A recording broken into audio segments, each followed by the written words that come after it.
ফুলটুসি হলে চলবে নেকো। মেজো খোকা ওঠ, অনেক কষ্টে 11 জনের বাঁধা হয়েছে জোর।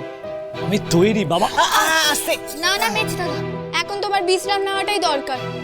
আর ছোট বেশি চুন হলুদ গরম করে আনছে, তাই প্রলেপ পায়ে লাগিয়ে দিলে দেখবে ব্যথা কমে যাবে। হ্যাঁ বাবা, এই পা নিয়ে আর খেলতে যাবার এখন দরকার নেই তোমার। আচ্ছা বউ, খঞ্জনী বিষমশাই যা বললো, আজ শালাবাবু পায়ে চোট লেগেছে, কাল এ চোট তো আমাদের যে কোনো কারোর পায়ে লাগতে পারে। হ্যাঁ পৃথ্বীরাজ, ম্যাচ চলাকালীন এরকম একটা চোট লাগা মানে বিপদের এক শেষ। এই দেখো বৌদি,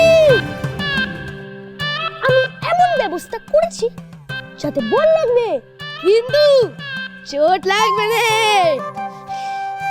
ওরে উজবুক, এইভাবে বালিশ নিয়ে খেললে না হয় কারো চোট লাগবে না, কিন্তু কেউ এইভাবে বালিশ নিয়ে রানও তো নিতে পারবে না। তবে উপায় আছে। তাড়াতাড়ি বল কমলা মা, নইলে বল দৌড় নয়, দিতে হবে হামা। তা বৌমা, তুমি কি ভাবছো বলো দেখি? আমরা নিজেদের মতো করে প্যাড বানাতে পারি, কারণ সবচেয়ে বেশি চোট লাগার সম্ভাবনা পায়। তাই পাটাকে গার্ড করার জন্য পাতলা বালিশ দিয়ে প্যাড বানানো যায়। হ্যাঁ, এটা কিন্তু ঠিক বলেছো বউ।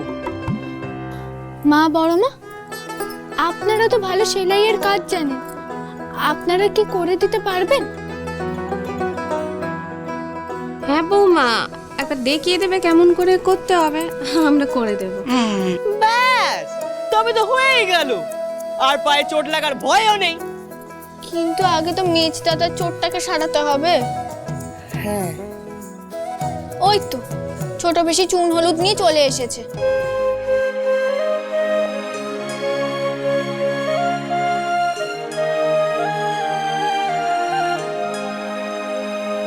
আরে চাঁদু, ভালো করে প্রলেপটা লাগিয়ে দে, নরেনকে কালকের মধ্যে বেশ চাঙ্গা করে তুলতে হবে।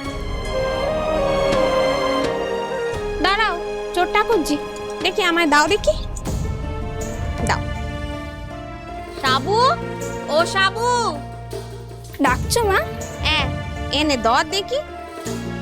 শোন, বাবা জীবনের পায়ে চোট লেগেছে, এই চুন হলুদ কানা লাগিয়ে দে দেখি। কমলা মা, তোর মেজো দাদার সেবা শুশ্রূষার জন্য তো লোকজন উঠে পড়ে লেগেছে।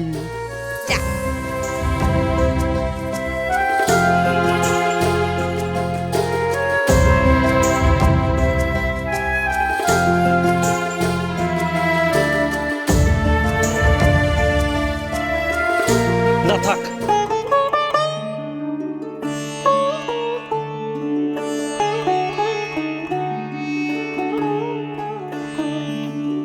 ওমা, থাকবে কেন গো? না মানে আমার পায়ে কাউকে হাত দিতে হবে না, আমি নিজেই লাগিয়ে নিচ্ছি।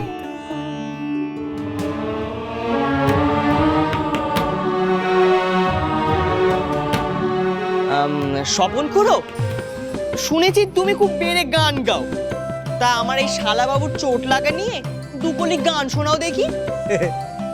তা চোটের কথা যখন বললেন, তবে দুকলি শোনাই। এ ব্যথা কি যে ব্যথা, বোঝে কি আন জনে, এ ব্যথা কি যে ব্যথা, বোঝে কি আন জনে, সজনে আমি বুঝি মরেছি মনে মনে, একে তো ফাগুন মাস দারুণে সময়, লেগেছে বিষম চোট কি জানি কি হয়, এ ব্যথা কি যে ব্যথা, বোঝে কি আন জনে, এ ব্যথা কি যে ব্যথা, বোঝে কি আন জনে, সজনী আমি বুঝি মরেছি মনে মনে, একে তো ফাগুন মাস দারুণে সময়।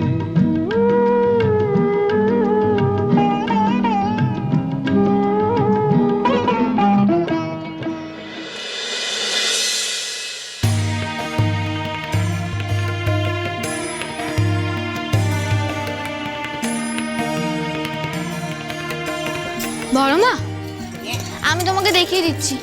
কিভাবে প্যাড বানাতে হয়। এ মা দেখা।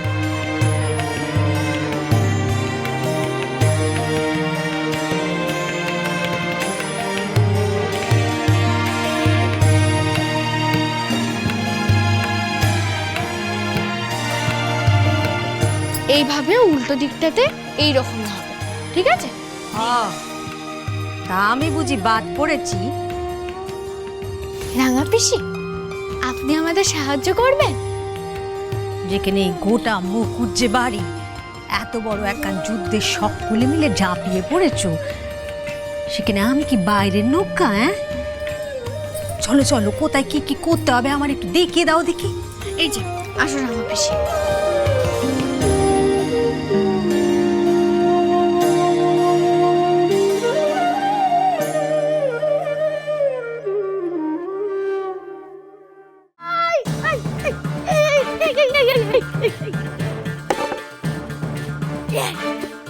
শুনুন শুনুন শুনুন, কালেইটে হলো আমার অস্ত্র।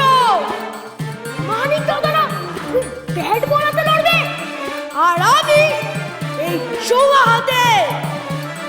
কাল আমি এমন এমন লম্বা চড়া চারবো না, সাহেবরা আমার কথা তোরেই চোখে অন্ধকার দেখবে। বলছি শুধু আসবেন আর তালি দেবেন না।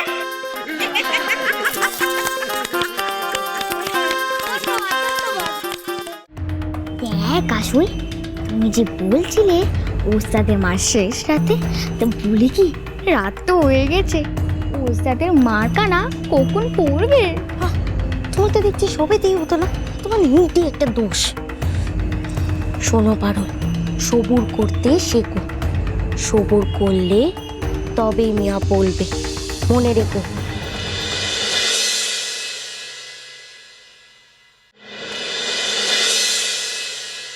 আরে বৌমা, আর কত দিচ্ছ? নিন না বাবা, আপনাদের তো প্রচুর পরিশ্রম করতে হবে, না খেলে হবে কি করে? নিন। আহা, কি স্বাদ! কি বলেন মহারাজ? হ্যাঁ, যেন অমৃত, খিচুড়ি আর মাছ ভাজা। আহা, এটি মেজো সেনাবাবুর পাত ফাঁকা কেন? খাবার কোথায়? মেজ দাদা এই বাড়ির হবু জামাই, ওকে কলা পাতায় খেতে দেওয়া যায়? তবে তার জন্য কি আয়োজন হয়েছে? এই যে